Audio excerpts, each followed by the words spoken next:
thought I had it, but I couldn't have it. Yesterday. So Chris is outside. Yeah. Hey. Well, if you get to the middle, you press on. Oh, okay. Die. You're like, Look at it. Yeah. Yes.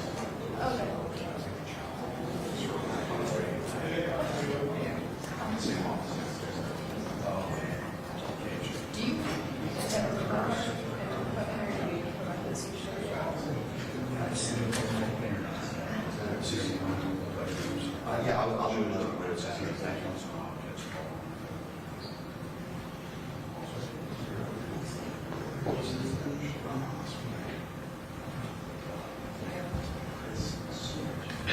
Mic test 1 2 3 4 5 6 7 8 9 10. Testing 1 2 3 4 5 6 7 8 9 10. Mic test 1 2 3 4 5 6 7 8 9 10. 1 2 3 4. Good. Everybody else is still doing good?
Because you're on the phone. You're supposed to know these things. They talk to you. I don't have a phone. My other phone. Alright, I don't know what you want to do. Yeah, I'll tweet them. See if I don't get mine. Okay, Marshall.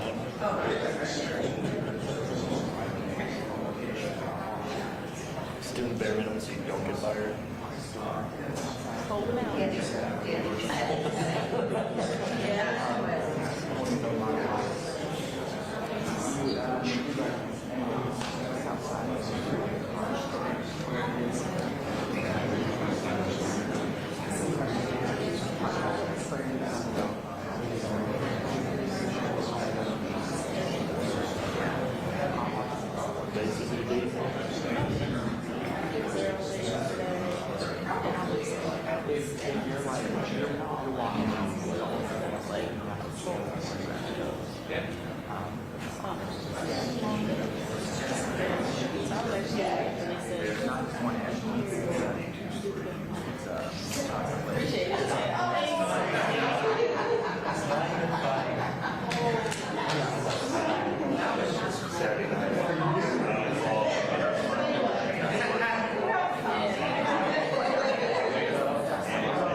Don't worry.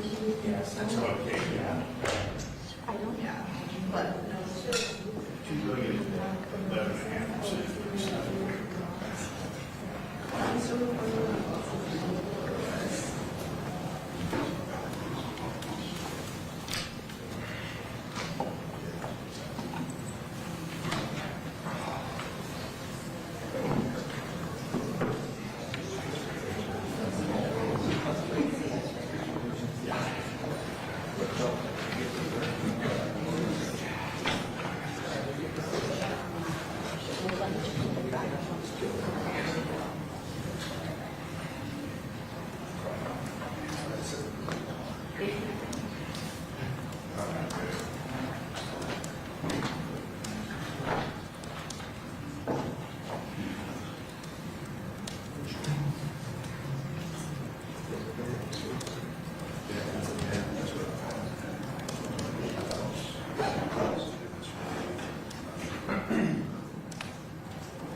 Oh,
for sure.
Oh, yeah. I couldn't do it. Okay. So you're like, no.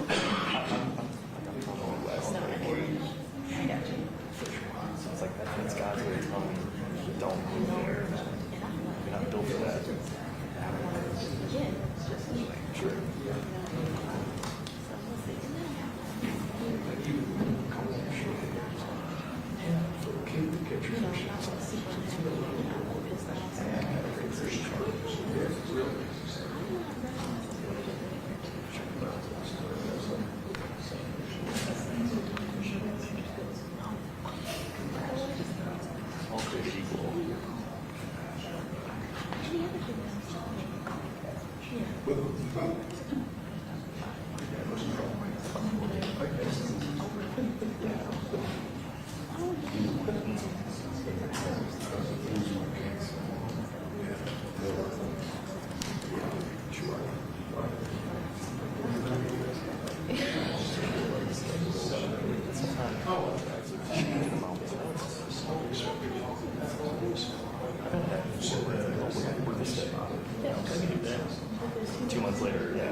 Don't have any car to show for it. Like, but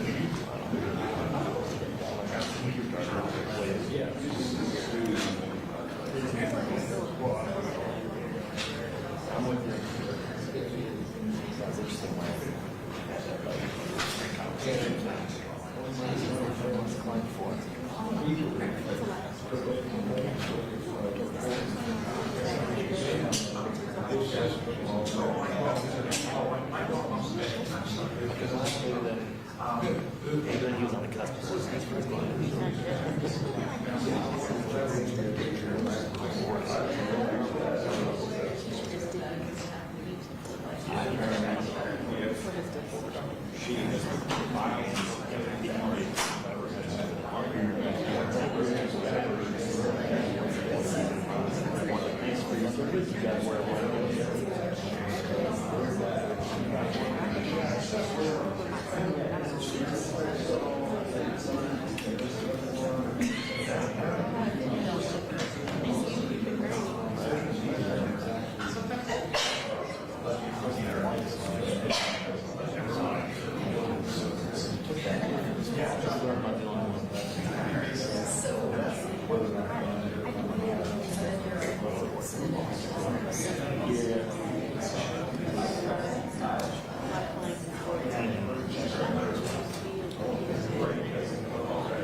Final audio check before press conference begins.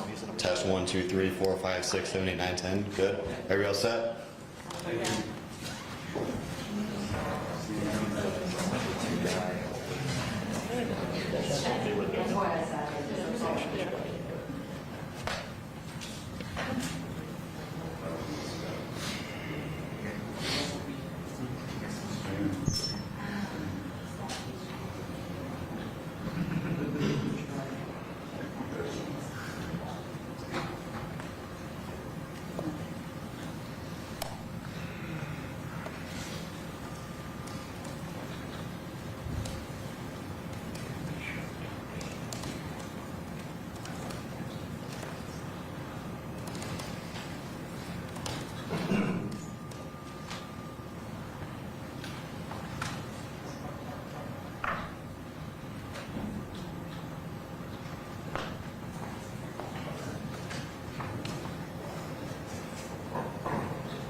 I was very grateful at the time on the backside, but there'll be people that ones that are 60 start just go out there and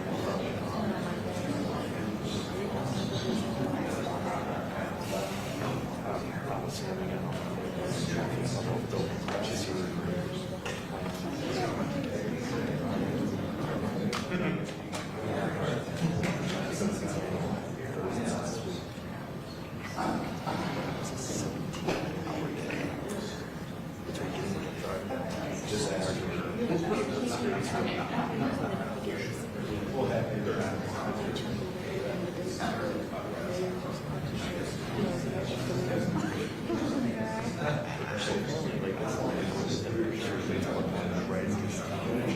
Texas, Ohio, he's combining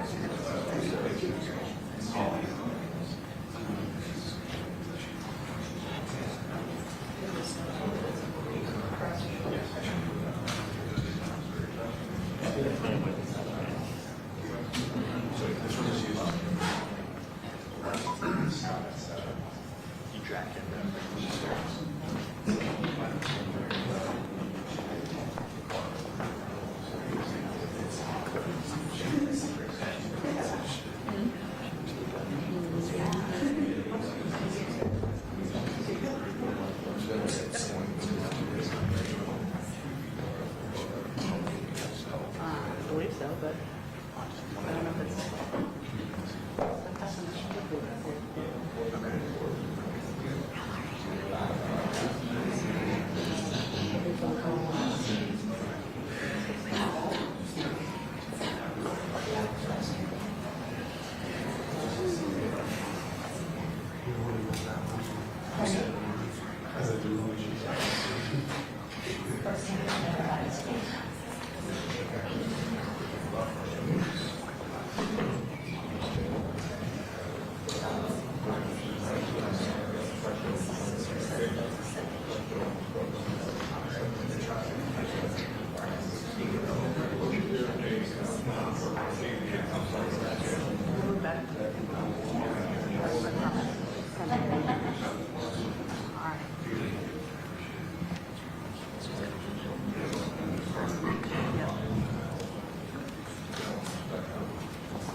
Good morning, everyone.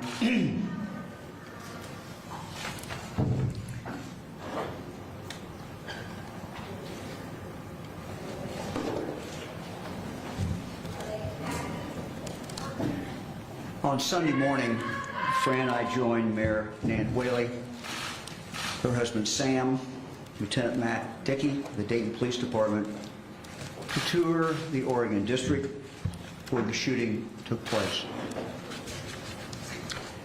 It's a morning I will never forget. Crime scene tape, bullet markings, blood, and probably the most poignant thing was a vendor's cart with food still on it, where he had been shot down. 9 people went out on that beautiful Saturday evening, early Sunday morning. 9 people who did not come home. They left their families, they left their friends grieving a loss that is really impossible to comprehend. That night, Sunday night, Fran and I went back to the Oregon District in Dayton to attend a prayer vigil. It was a beautiful, peaceful night, just as it had been the night before. A great Ohio summer night. As Fran and I climbed up to the platform and we looked out, it was amazing the number of people who were there. As far as we could see, there were people literally down the street. A testament to the resiliency of Dayton and the great Miami Valley. Some in the crowd were angry. In fact, I'm sure everybody was angry, because I tell you, Fran and I were angry, and we are angry. And they should be angry. I understand that anger. For it's impossible to make sense out of what is senseless. Some chanted, "Do something." And they were absolutely right. We must do something. And that's exactly what we are going to do. Today I'm announcing the following initiatives, the following actions. Number one, safety protection orders. We have to empower people to get help for family or loved ones who may be a danger to themselves or a danger to others. People who have mental health challenges, alcohol or drug problems, have violent tendencies, and have access to firearms. Deadly combination. Police and sheriff's deputies also need to be able to activate the criminal justice system when they find an individual in that situation. When they find someone who is in danger, who is a danger to themselves, or who's a danger to others, and has access to a gun.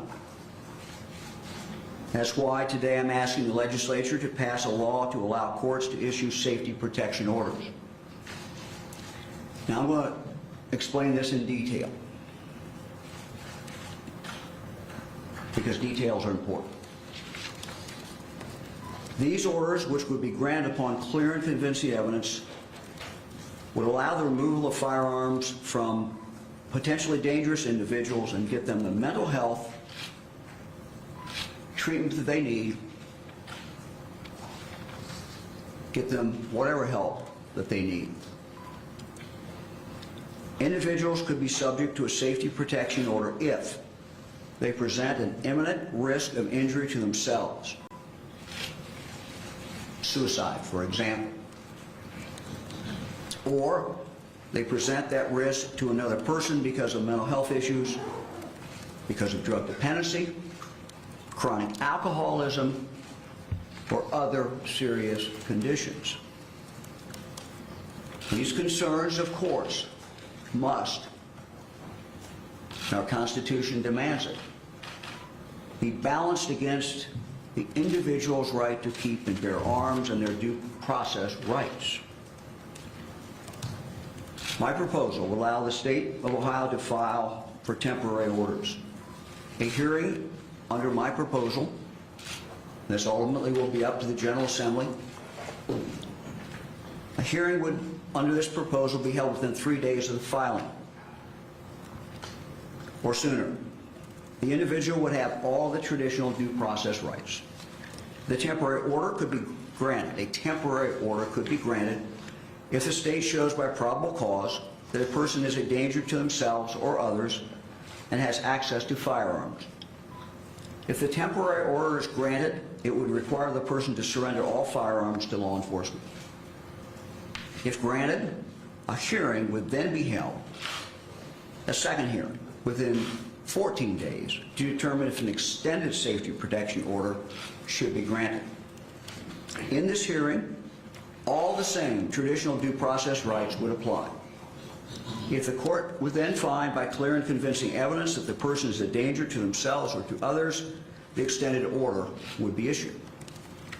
Under an extended safety protection order as we envision it, the court would order a mental health assessment.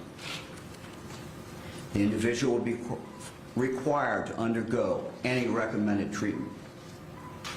The individual would be prohibited from purchasing or possessing firearms.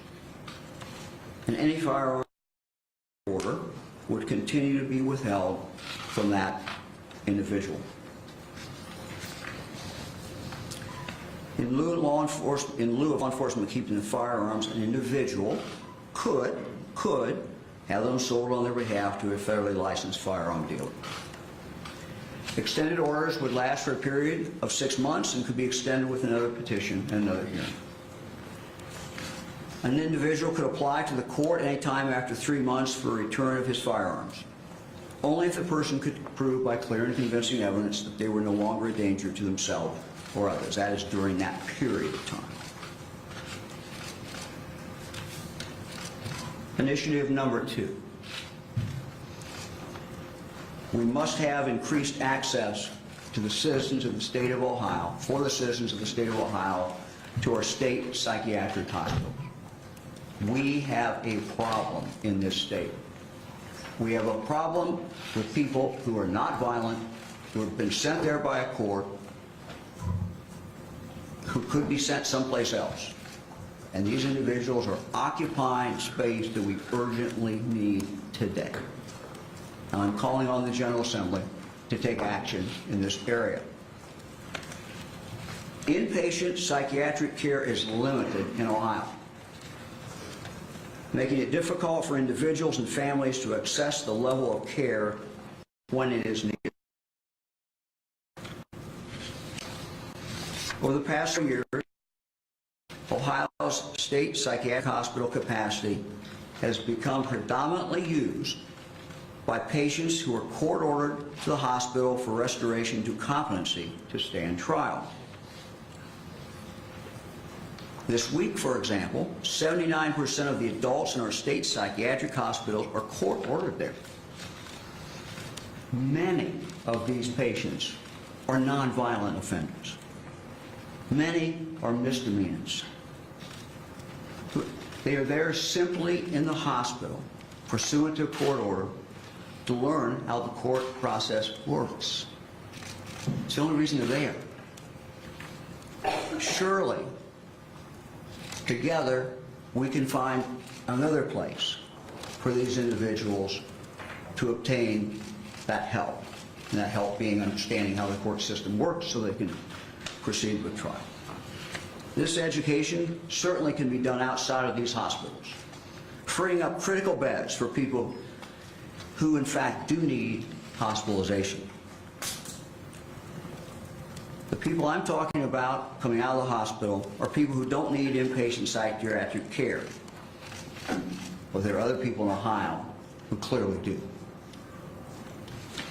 To accomplish this, the General Assembly will need to pass changes to the revised code to create a community-based misdemeanor competency restoration process. I'm calling on the legislature today to do that. Action number 3, early intervention, schools. We have a serious mental health crisis among many of our children in the state of Ohio today. It is growing worse. So many of our children have been negatively impacted by trauma. The trauma can take many forms. It can be living with an addicted parent. It can be seeing violence on the streets, seeing violence in the home. It can be all the problems that come from horrible poverty. The result is that the suicide rate among our young people today breaks your heart. It just breaks your heart. All the facts of the Dayton tragedy are not yet known, and they will be coming out in the days and weeks ahead. But it is clear that the assailant, while in high school, clearly exhibited antisocial behaviors that should have alerted anyone who knew about them that there was a problem, a serious problem with this high school student. I'm told by the specialists that half of mental health conditions problems start by the age of 14, half, and 75% are identified before. Providing early intervention helps young people recover more quickly and have better outcomes with their education. It helps them build positive relationships with family and friends, and it helps them have healthier lives throughout adulthood. As part of the budget that has been approved by the General Assembly, and I know Senate President Larry Obhoff was here, I was told a moment ago. Thank you, Senator, for joining us. Appreciate it very much. I talked to the Speaker yesterday as well, and the two minority leaders about what I was going to present. And I want to thank the General Assembly. Under this budget, we are investing $675 million for what we are calling wraparound services. These clearly can be used, and it's our intent for much of them to be used for mental health services for children. These are for addressing social and emotional challenges that our kids are facing, from suicide prevention to the effects of substance use crisis.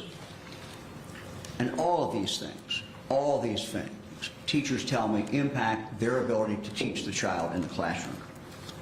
By providing funds to every school district, these schools can design tailored programs, working with their local mental health providers or other social service agencies to help these kids earlier in life. The earlier that we can intervene in children's lives and make a positive difference, clearly the better it is. Action item number 4.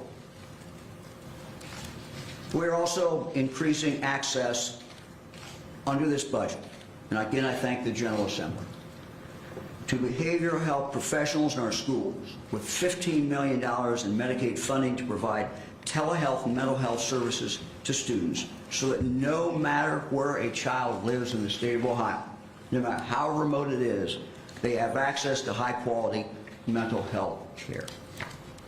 This, coupled with the wraparound services, will make a huge, huge difference. Let me move to action item number 5. Communities know their kids the best. The Ohio Department of Mental Health and Addiction Services will be working in a more concentrated effort.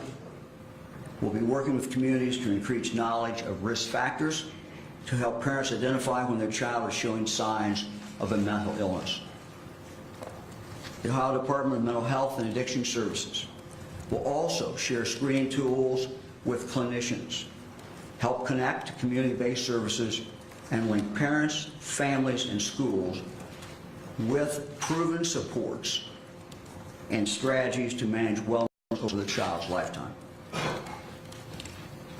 Item number 6, background checks. I'm asking the General Assembly to pass a law that requires background checks for all firearm sales in the state of Ohio, with the exception for gifts between family members and certain other limited uses.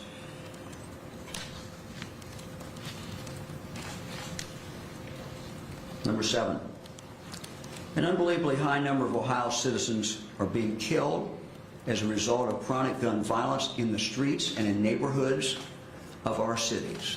Mayor, thank you for being here. Former Mayor Gunther, who talked about last night. Why we mourn those who were killed in Dayton. We should not forget the other Ohio citizens, our brothers and sisters. That includes many times children who are innocent victims of random violence and not so random violence. We cannot forget those individuals who are dying every day in our cities and across our state. We have to deal with those individuals who are inflicting that violence. Law enforcement officers have told me for years that the majority of violence in a community is being perpetuated by a relatively small number of individuals.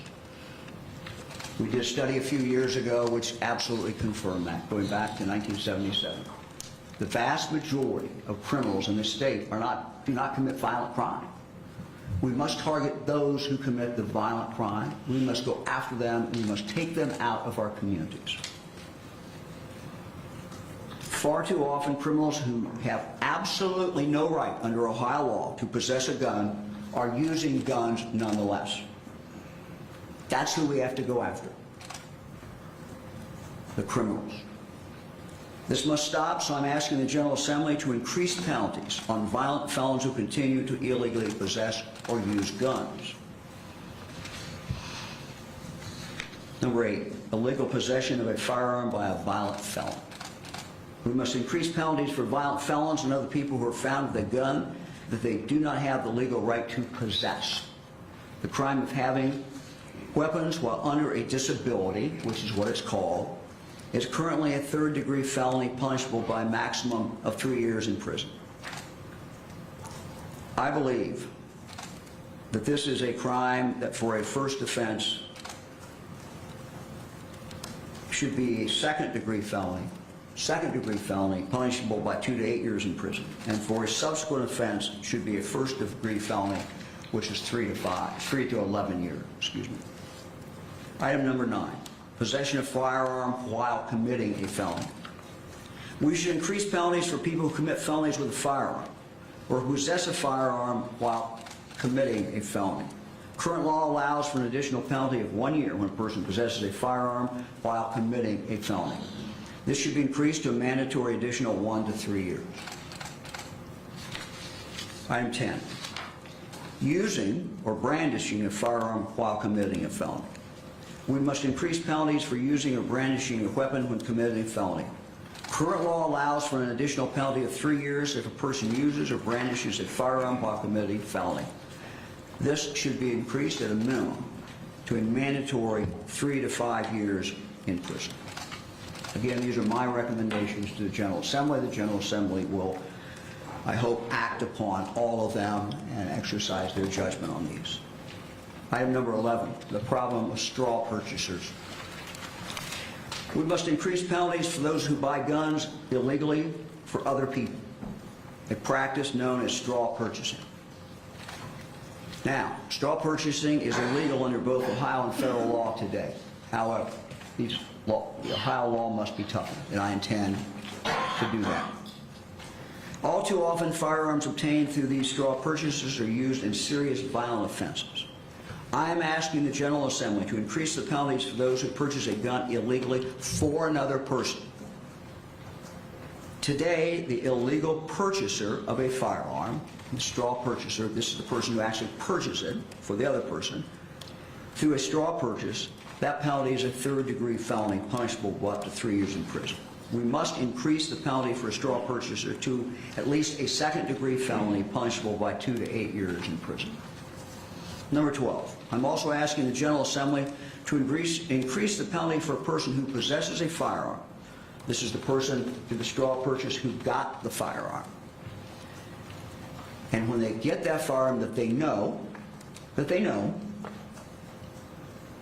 was obtained through an illegal or fraudulent purchase. When a person possesses a firearm they know was fraudulently obtained, that person should be punished in the same manner as the person who bought the firearm, and that's 2 to 8 years. Number 13, we should increase penalties for people who illegally furnished firearms to minors. Ohio law provides very well for father to give that gun to son. This is done all the time. We have hunters, but that's not what we're talking about. We find too many of our kids are carrying guns on the streets, often with tragic consequences. So adults who illegally furnish firearms to minors must be held accountable. Today, improperly furnishing a firearm to a minor is only a fifth-degree felony, up to 12 months in prison. I'm asking the General Assembly to make the crime at least a third-degree felony, punishable by up to 3 years in prison. Action item 14, school tip line. We are expanding our school safety tip line, where kids and adults can call or text anonymously with tips about potential school violence. I'm calling on Ohioans today to utilize that tip line. The number is 844-723-3764. 844-723-3764. We will have that on our website. Tom, it'll be on the public safety website, I believe, as well, and again, we're asking for people to step up.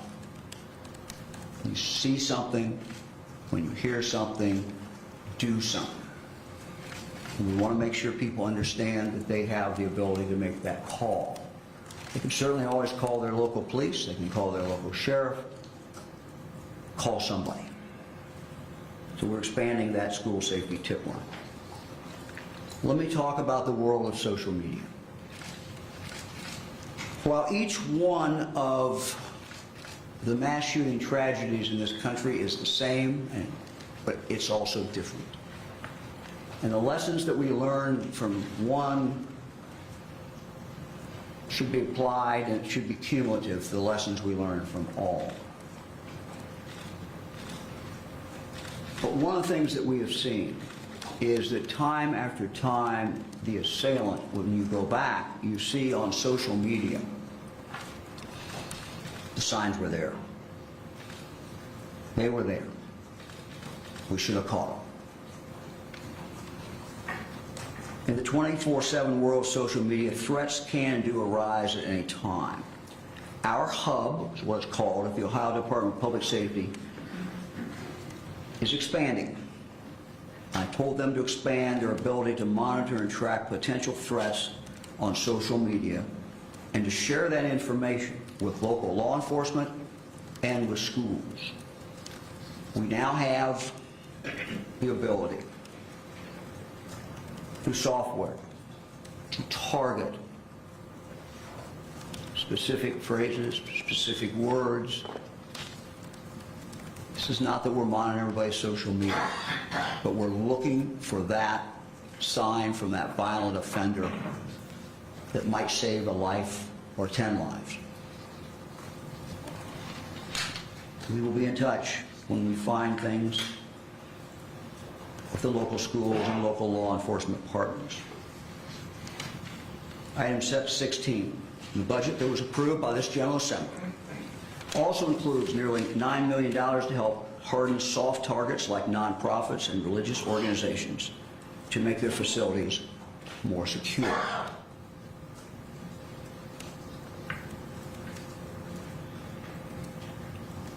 We are seeing too much hate, and we're seeing hate targeted at religious groups, and that is wrong.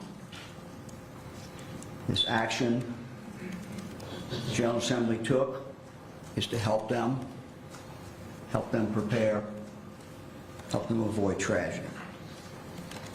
Item 17, working closely with Sandy Hook Promise, Ohio schools are now implementing Know the Signs Safety Assessment Intervention Program across the state. The Know the Signs Safety Assessment Intervention Program. This program equips school staff with knowledge and skills to identify potential threats of violent action and to take steps to intervene. Currently, there are 23 training dates already scheduled. Again, I would appeal to our schools who have not had that training.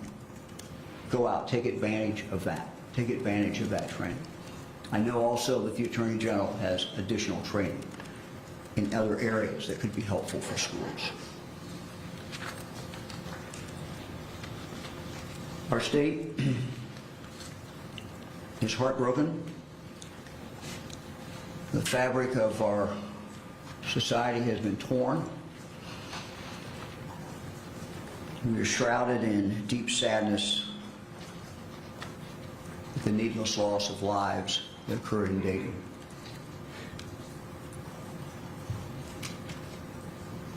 As Fran and I were there on Sunday, I thought about the parents who had lost children, children who had lost parents, friends who had lost friends.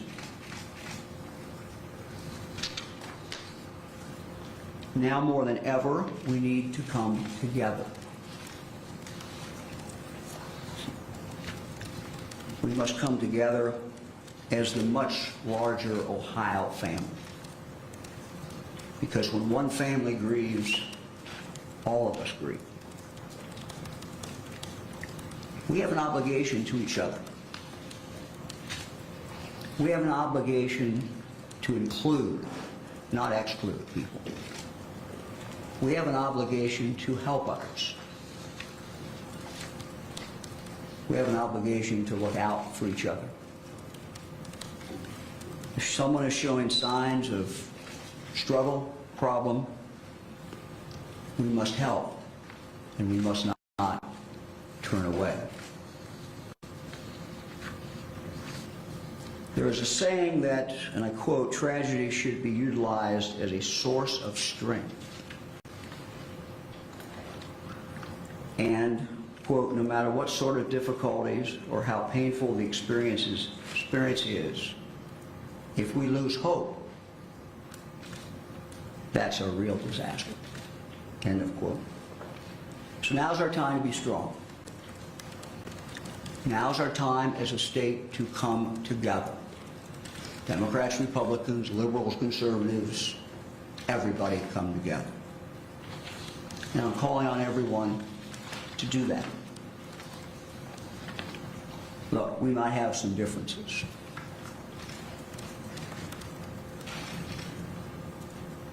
We should never forget that what holds us together as Americans, as Ohioans, is so much greater than any differences. Look, we can do this. We can do the things that I outlined today. We will do them. We can do meaningful things to protect lives. It won't be easy, and although it is dark now, the sun will shine again. As we find the grace and the glory in each new sunrise and the hope of each new day. I believe in this state. I believe in its people. We can come together. We can come together to do these things to save lives.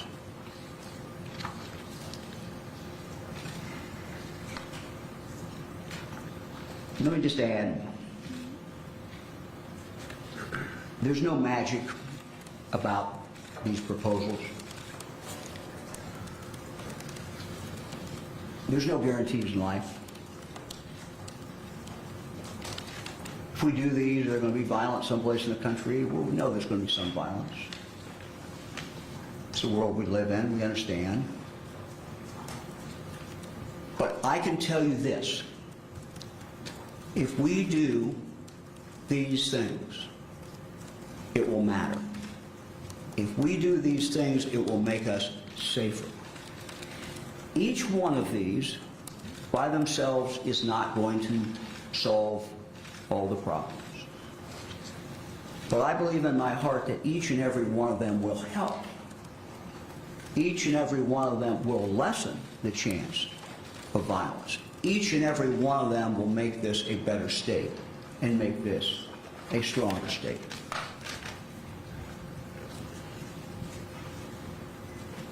The work that we have ahead of us, though, is not just in these proposals. And if you look at these proposals, quite frankly, particularly in the area of mental health,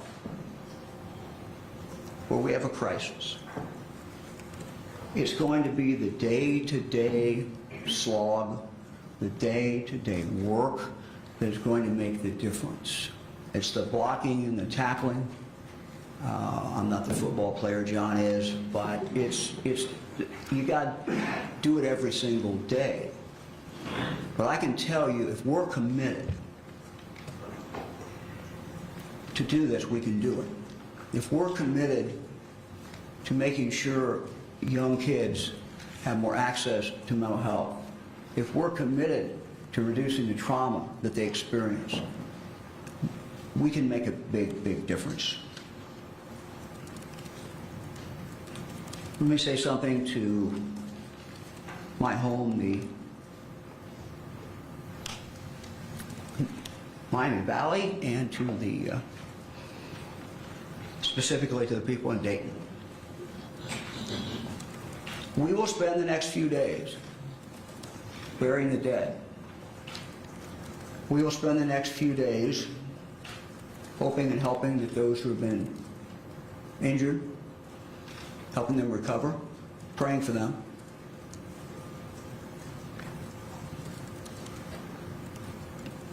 But the people of Dayton and the people of Miami Valley are resilient.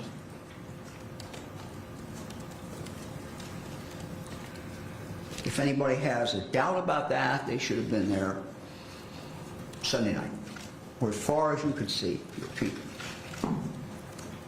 People holding up candles, people going to the scene of the crime and saying, we will not be intimidated.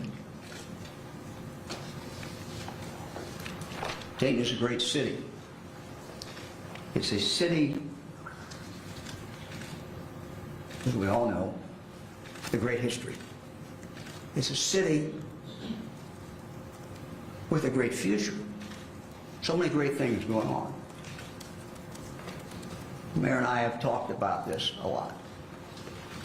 She and I are both very optimistic about the future of Dayton. Its people are resilient, as we've already seen. So for the people of Dayton, there are better days ahead.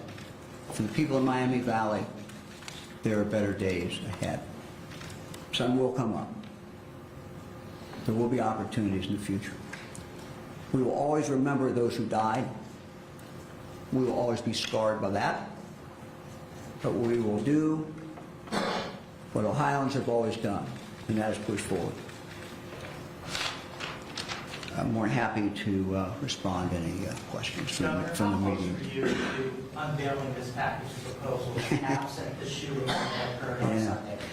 Well, the things that I've just outlined, they were all in some process. But look, we're all human. Tragedy focuses you, and you know, it was time to get them out. The first item that I mentioned is an item that we've been working on for months. We were that close to getting it done, that close last 2 days. John drove it home and we got it done. You know, it's what I hope, you know, what you hope comes out of this is a renewed energy, a renewed sense that we need to tackle these problems. Some of them we're already tackling. This gives us a harder push, all of us, I think, all of us in Ohio, to do these things. How is the protection order proposal different from what John Cusick proposed last year, and why do you think it's more likely to get done? I can't tell you exactly what was in the governor's proposal, Governor Kasich's proposal. I will tell you that, and I'm going to let John answer this in a moment, but we were very careful to try to do something that would matter and that would work, but at the same time something that clearly protected due process and guaranteed those individuals due process. Let me just add one more thing before I turn to John. One of the things, in answer to the previous question, that I hope comes out of this is once this is passed by the General Assembly, people know about it and use it. Each one of us, I think, certainly anybody who's been as close as I have to law enforcement, can come up with examples of where we had someone who everybody in the town knew had a problem. I can think of one guy who had, and I won't say where it was, but he had long-term mental health problems everybody knew about. He was an alcoholic, and he had an arsenal of guns. And everybody sort of knew the day was coming, but nothing, for whatever different reasons, nothing got done. So what I hope comes out of this, not only that we pass the law, but that people understand that it can be activated. Now, due process is there. And John, you want to say anything? Trying to address the specific question, what was different, is that we sat down with the Second Amendment community. They are here today.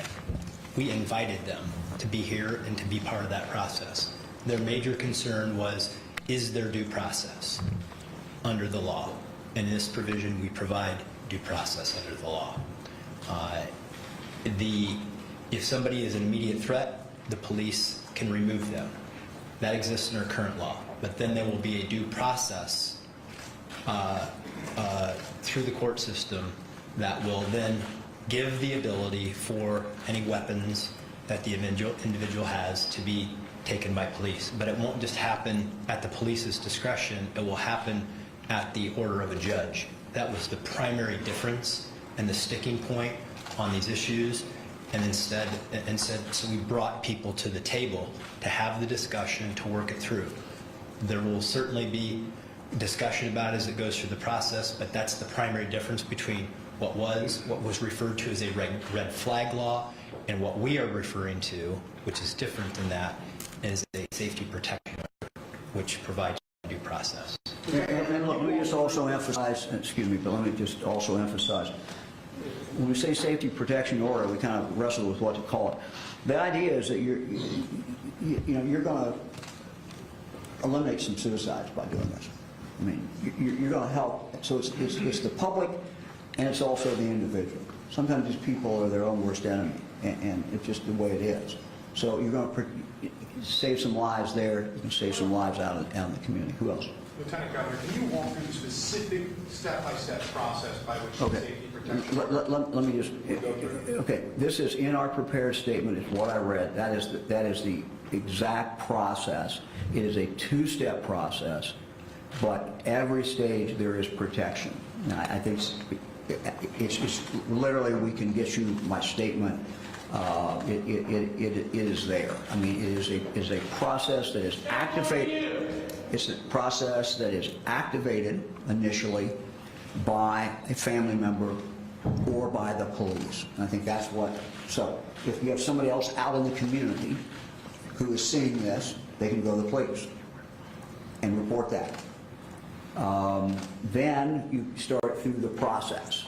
And there is basically what I would call a temporary order that hearing is from 3 days, and then you flip right over into a more permanent order. But in both of those, due process has to take place. All the due process, right across exam, all of those things. So you got to get service on the person. In other words, you have to notify them. They have to have the opportunity to come to court. So it's all the procedures that we are so used to in our criminal justice system and that you know so well. So you're saying that the 3-day period after the judge signs the order, the temporary order, they will be able to keep their guns for that time? No. We hope that judges will put this on a rocket docket and will deal with it and get the people in and serve them, get them served, make sure they have their due process, and get them in there. What we are saying, we hope it happens much sooner. What we're saying is the judge would have 3 days to do this, that first hearing. We would then say after that order, and there's a different standard of proof there, then you would flip over into the permanent hearing, which would have to be within 14 days. Governor, can I add? Yeah, John wants to add something. I want to add a practical issue so that you understand, because I spoke with law enforcement about this. I spoke with people from the Second Amendment community. We tried to thread the needle on everybody's concerns. But if somebody is an immediate threat, taking their guns does not remove that threat. You need to remove the person from the situation and then go through the due process to take the weapons away if the judge so orders. Because there are many other ways to commit violence other than with guns. And so if a person is an immediate threat, we need to remove them and either pink slip them and put them in a mental health facility, or put them in jail so that this process can take place. It's not seizing somebody's property without due process. That was the stick, that was the issue that couldn't get resolved in the past. We've worked with voices across the broad array of concern, and we believe we have those sorted out. And this is heavy. John makes a very good point. What we presented to the General Assembly is heavy on helping that person. Now, it's not punitive. We want to protect them from themselves. We want to protect them from hurting somebody else. But if you look at that proposal, it calls for help going directly to that individual.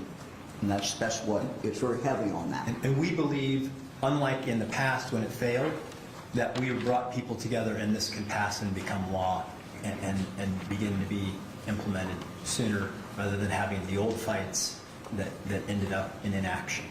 Governor, the Dayton killer had a 100-shot, double barrel, extended magazine, 41 shots, apparently fired in 26 seconds.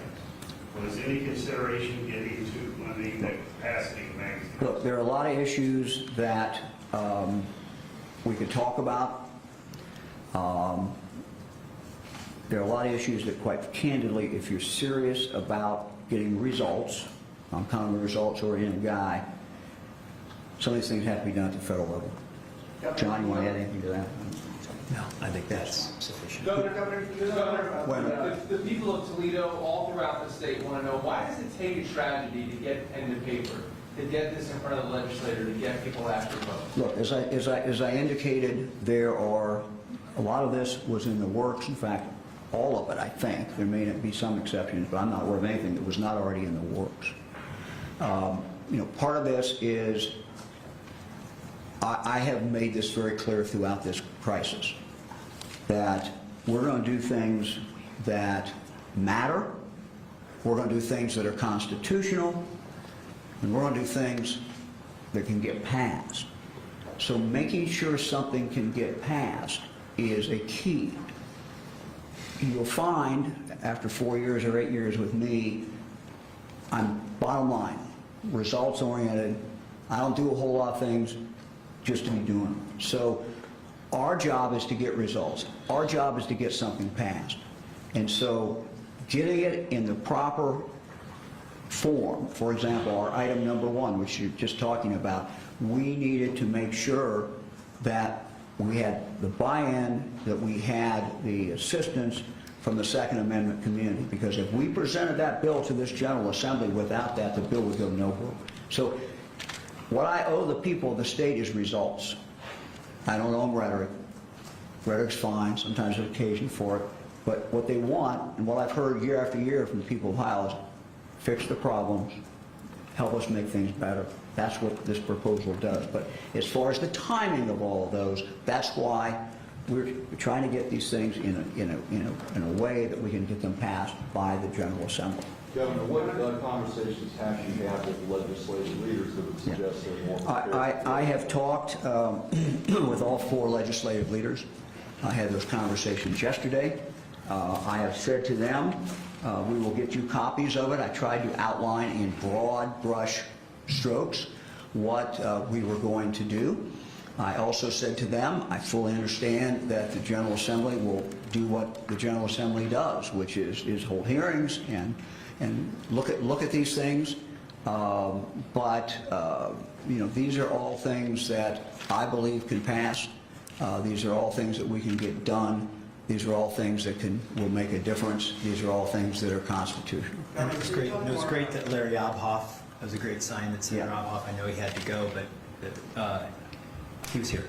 And that's a big sign. And I talked to all four of the leaders. So. Governor, could you talk more about what social media monitoring by the state is like now compared to what you were calling for? We started this, Tom, can you come up, Tom Sticker, because I want to get the chronology correct.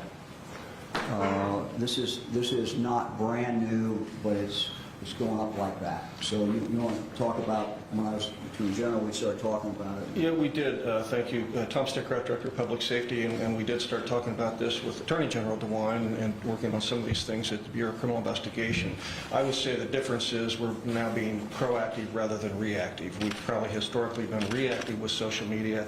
After an event, we go back and take a look at what we can find out. What we're trying to do now is be more on the front end of the prevention side of it. Again, not the NSA looking at every social media, but looking at those keywords and phrases, using software, technologies, and trained staff to be on the front end of these situations. So to be clear, if I'm sending a Facebook message and it has one of those keywords, will it come up? Will there be a signal by the state that is picked up? There could be, yes. And look, this is, anybody can do this. So, we worry about, correctly, worrying about the government, state doing it. But when someone puts that out, and what we're seeing time after time after time is there were warnings. With this, you see social, almost in every case you're seeing warnings on the internet, something they're putting up, posting. When you drill down, you see him go back to this young man. It's usually a young man. You see what he was saying in high school. You see social alienation. You see writing things. I mean, there was one case a few years ago, tragic case, where a person in high school, I believe it was high school, had written "someone must die" on the top of their page. Well, teacher said, well, that's not good. But look, these are signs, and this is. We need to look at this as a package. We need to look at all the different things, because part of this, as I pointed out, we had already started down this pathway. There's $675 million. When we asked this legislature to give us wraparound services, it was in direct result of what we have been seeing time and time again, that we're having children traumatized and they're having mental health problems, and we've got to deal with those mental health problems. So a lot of this was moving forward, but you have to look at it, I think, holistically in how we help kids every single day. In some cases, we're going to be able to identify a kid who's suicidal.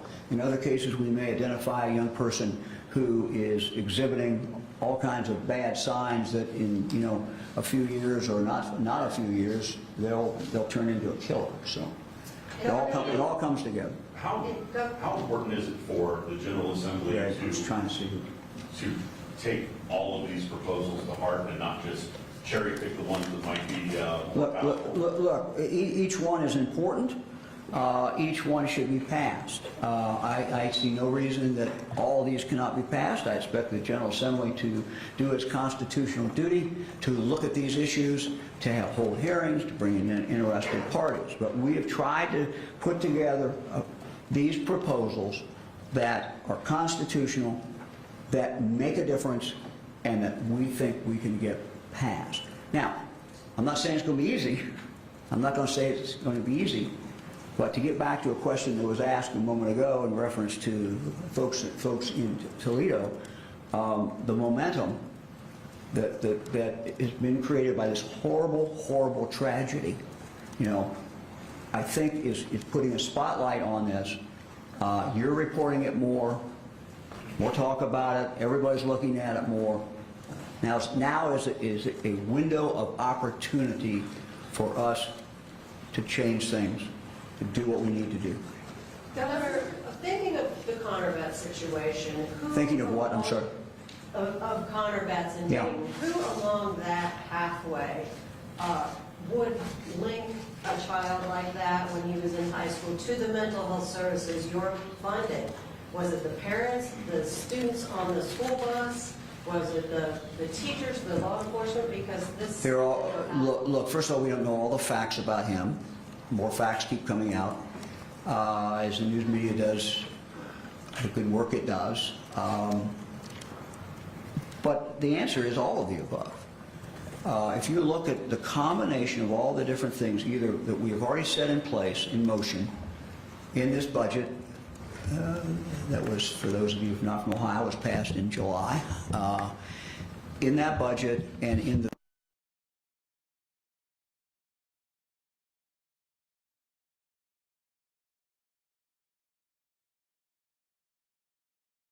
do something with it.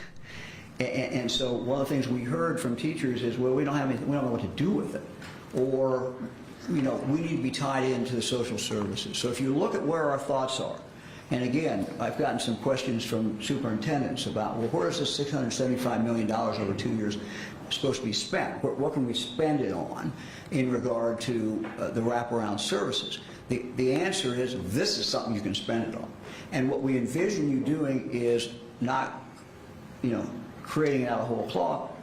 Use those resources to tap into the local community resources, to the resources that are already in the community with the Adam H. Board or other ways to get that. So the answer is all of the above. Governor, the wraparound money is targeted to low-income students. Do you have assurances that off districts will have the money capacity to provide mental health services for students? Every school district under this budget will get money. We did what we have done and this legislature has done and tried to make sure every school had the resources to do that. And when you look at it from that perspective, what you do is you allow the poorer school districts with more poorer kids to have more resources because they don't have other resources. So yes, I am hopeful and confident that every school has the ability to do this. We also have money in there, we didn't talk about this, but which is related.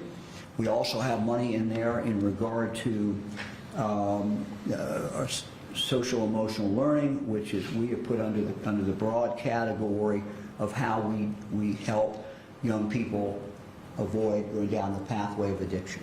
So we didn't even talk about that in there, but that's a part of this as well. Governor, could you characterize your conversation with the president, and do you know much about his visit to Ohio and the fact? I do not know much about the visit.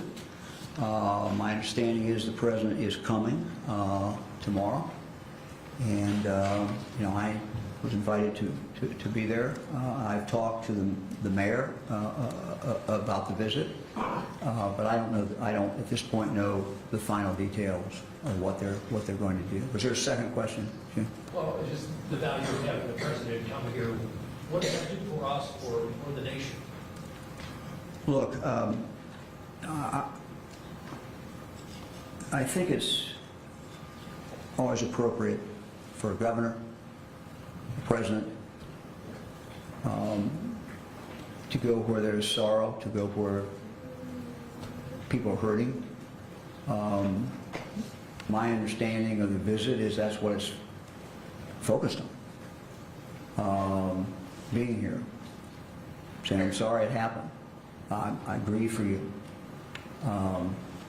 That's part of what life is about, and I think that when a president can do that, it's a good thing, and I think it's part of the responsibility of the governor. The governor says, when I go, I say, look, I represent the people of Ohio. People are grieving all over Ohio for you. When the president comes, he can say that about the country, and in both cases, it happens to be true. Governor, these reforms after a mass shooting are often like a firework. They burn bright, capture everyone's attention, and then they fade away. What makes this time different? Well, you're going to have to be the judge of that. I don't have a crystal ball. But these are doable proposals. These are things that really will matter. These are things that we can get done. Not saying it's easy to get it done, but you know, we look at results, and what matters is results. And can we do things that will make a difference, that will make our children safer, our community safer, our friends safer, our family safer?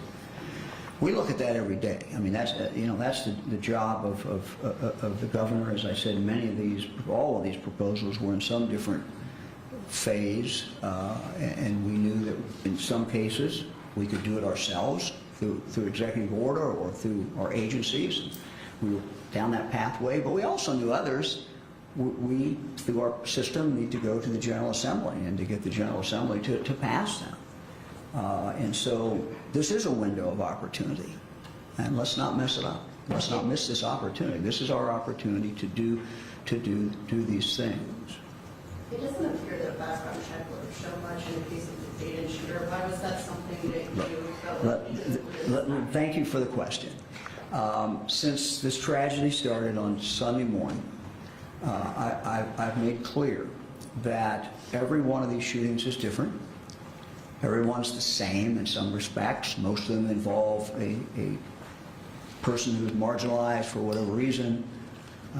Usually it is a male, usually someone in that range of age. But they're different. And if we, after a tragedy, only confine ourselves to doing those things that would have prevented this tragedy, we're missing a real opportunity. So we need to look at all these tragedies together. And quite candidly, we also use this opportunity to look at other problems that we have that might be somewhat related.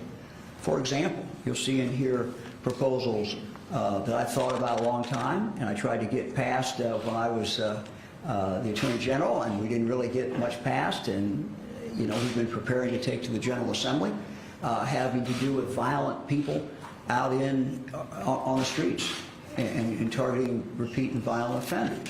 So we have an obligation to use this as an opportunity to pass things and get things done that are going to save lives. What all of these have in common is I am convinced their implementation will save lives. No magic about any of this. I can't guarantee we won't have other tragedies, but what we have to do is to continue to chip away at this, and we have to continue to do things that make a difference and that matter. So we look at this not confined. If we only confine ourselves to the facts of this case, we will come up with a very limited answer to our bigger problem. Yeah, John. On the whole package as it relates to guns, the difference is that we focused on keeping guns away from people who shouldn't have them, either for mental health reasons or because they've broken the law and can't legally possess firearms. And we did all that without infringing on the rights of law-abiding citizens. That's why we work with the Second Amendment community. That's why we've asked them to be here today, because it's going to take all of us to get this done. And we can't finger point and we can't draw lines in the sand. We have to bring everybody together to do it. We have to listen to the details, and we have to work together to get this accomplished, and I believe we can. And what the governor outlined today is that he's not just focused, we're not just focused on one issue. We're broadening the conversation about a lot of the brokenness that's out there in our world today, on the mental health front, on the opioid front and the addiction front that he has been such a great champion of. You know, suicides.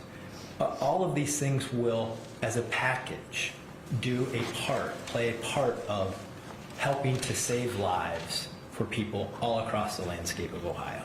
And let me just add one other thing, kind of as a PS.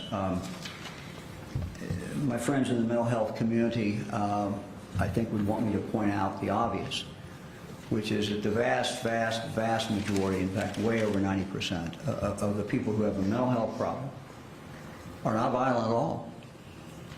And so, you know, we need to understand that. Even people with severe mental health problems, well over 90% of them are not violent at all. So, you know, we have to have a lot of different things coming together, for example, before our item number one comes together. But part of our challenge is stigmatizing those with a mental health illness.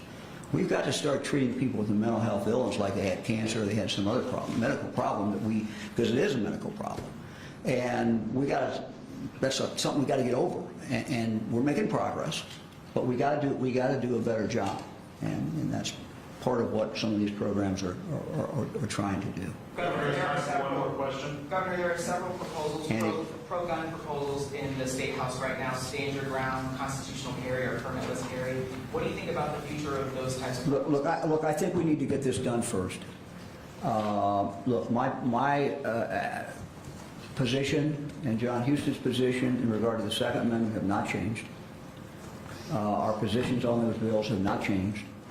But we need to do this because we need to assure people that these specific actions are being taken. Thank you all very much.